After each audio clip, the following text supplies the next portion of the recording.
Testing of Hyundai HGN08 air circuit breaker. The basic settings will be set by the customer. For testing, we add the 220 volt AC power supply. At first, we trip the breaker manually.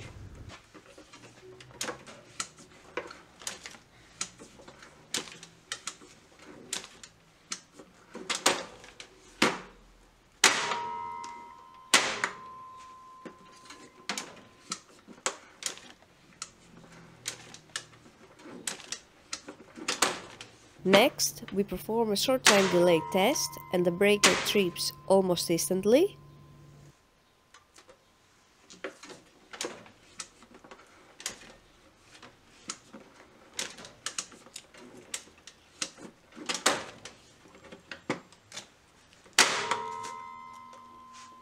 And lastly, we perform a long time delay test, and after about 15 seconds, the breaker trips.